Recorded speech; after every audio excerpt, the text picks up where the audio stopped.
Everyone, welcome to Xavier world. என்னோட video பார்த்துட்டு இருக்கவங்க எல்லாருக்கும் ரொம்ப நன்றி. என்னோட வீடியோ பிடிச்சிருந்துச்சுன்னா என் சேனலை சப்ஸ்கிரைப் பண்ணி எனக்கு சப்போர்ட் பண்ணுங்க. இப்போவுமே நைட்டு எல்லார் வீட்லேயும் ஒரு 9 மணி 10 மணி ஆனாலே நம்ம வந்து நிற்கிற ஒரே இடம் இந்த சிங்க்கு முன்னாடி தான். இந்த பாத்திரம் கழுவுற வேலை தான் எல்லாருக்குமே ஒரு பெரிய கஷ்டமாவே தெரியும். நெறைய பேருக்கு இந்த பாத்திரம் கழுவுறது பிடிக்காமயே இருக்கும்.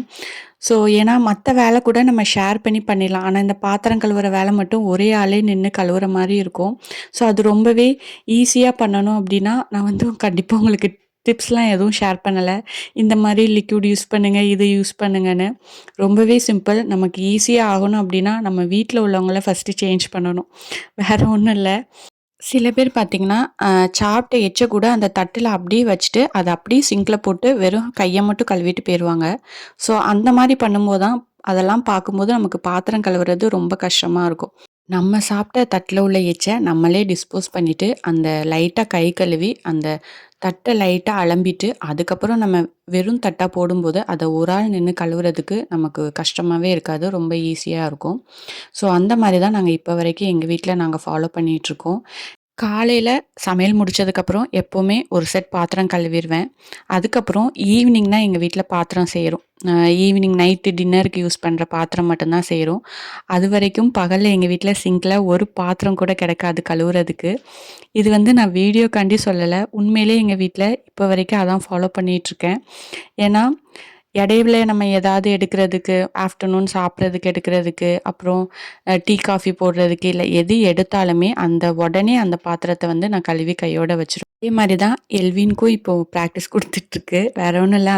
இவ ஸ்கூல் விட்டு வந்து காஃபி குடிச்சாலுமே, அந்த டம்ளர அவன அப்படியே சிங்க்ல போடக்கூடாதுன்னு சொல்லியிருக்கேன். லைட்டா அத அலம்பி வச்சுரு, அதுக்கப்புறம் அம்மா கிளீன் பண்ணிக்கிறேன் அப்படின்ட்டு. ஸோ அவனும் அதே மாரி தான் பண்ணுவான். லைட்டா அலம்பி வச்சுருவான். அதுக்கப்புறம் நான் லிக்விட் போட்டு வாஷ் பண்ணி போட்டுருவேன். ஸோ இந்த ஒரு விஷயத்த வந்து நம்ம வீட்ல 2 பேர் இருந்தாலும் சரி, 5 பேர் இருந்தாலும் சரி, 7 பேர் இருந்தாலும் சரி, இந்த ஒரு விஷயத்த நம்ம பண்ணாலே கண்டிப்பா பாத்திரம் வெளக்குறது ரொம்பவே ஈஸியா இருக்கும். இன்னொரு விஷயம் என்னன்னா, சிங்க் அடைக்காம இருக்கிறதுக்கு ஒரு முக்கியமான டிப் என்னன்னு சொன்னோம்னா, கண்டிப்பா மேடு வைக்காதீங்க. பாத்திரம் கழுவுறதுக்கு மேடு வைக்கவே வைக்காதீங்கன்னு தான் நான் சொல்லுவேன். ஏன்னா நம்ம கஷ்டப்பட்டு கட்டுன வீடு, கடன வாங்கி கட்டுன வீடு, அவங்க வந்து அவங்களோட டைம் வந்து இந்த 1 மணி நேரத்தில நம்ம இந்த வேலையெல்லாம் கடகடன்னு செஞ்சுட்டு போயிரணும். அதுதான் அவங்க மைண்ட்ல இருக்கும். ஸோ கடகடன்னு கழுவி போட்டு போயிருவாங்க. அந்த சிங்க் கூட கிளீன் பண்ண மாட்டாங்க. ஸோ அத நம்ம வந்து அவங்கள சொல்லவும் முடியாது.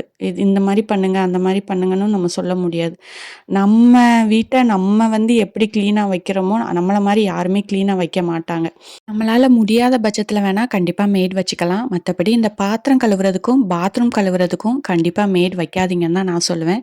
இது உங்களுக்கு புடிச்சிருந்தா எடுத்துக்கோங்க. இல்லன்னா இத இப்படியே விட்டுருங்க. இது என்னோட ஒரு ஒப்பீனியன் தான். நான் இதத்தான் ஃபாலோ பண்ணணும்னு நெனைக்கிறேன். அதுக்கப்புறம் அடுத்த நாள் சண்டே. ஸோ அதுக்கு பிரேக்ஃபாஸ்ட் ரெடி பண்றதுக்காக நைட்டே நான் வந்து 1 கப் ஜவ்வரிசி வந்து ஊற வைக்க போறேன். ஃபுல்லா எடுக்கல. ஒரு 3/4வாசி அளவு எடுத்திருக்கிறேன்.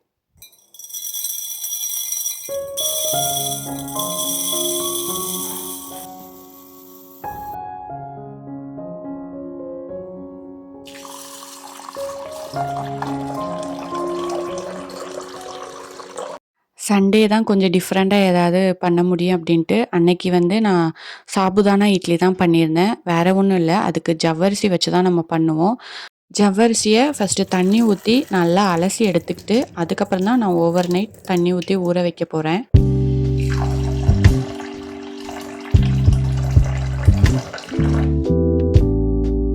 இதுக்கு வந்து ஜவ்வரிசி நல்லா ஊறணும். குறைஞ்சது ஒரு 6லேருந்து 8 மணி நேரமாவது ஜவ்வரிசி நல்லா ஊறணும்.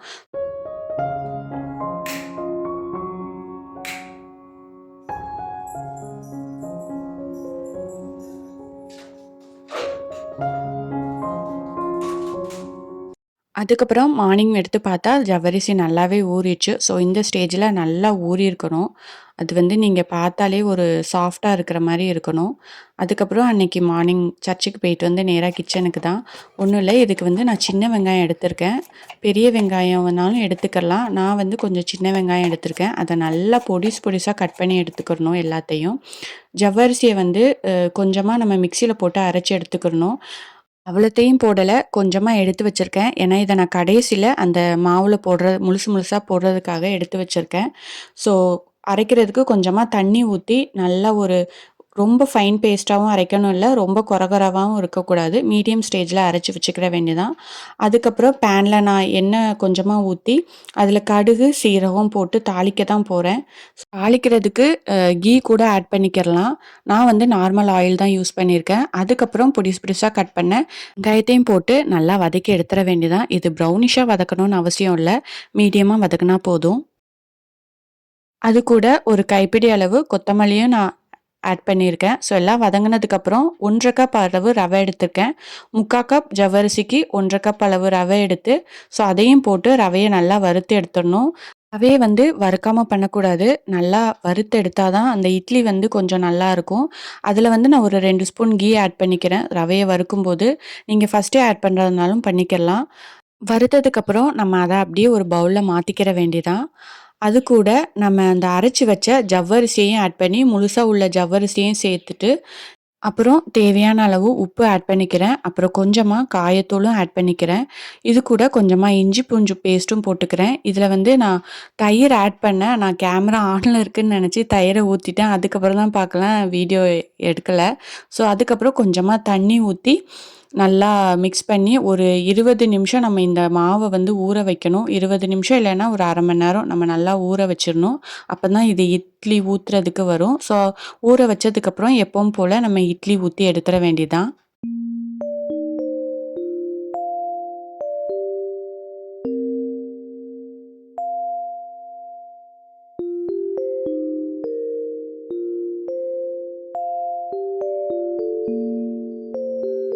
இட்லி வந்து எனக்கு நல்லாவே வந்திருந்துச்சு. இதுக்கு சைட் டிஷ்ஷா அன்னைக்கு நான் வந்து வத்தல் சட்னி தான் வச்சிருந்தேன். ஒண்ணு தேங்காய் போட்டு மிளகா போடாம வத்தல் இருக்குல்ல, காஞ்ச வத்தல் போட்டு சட்னி தான் வச்சிருந்தேன். இதுக்கு நம்ம எந்த சட்னினாலும் யூஸ் பண்ணலாம்.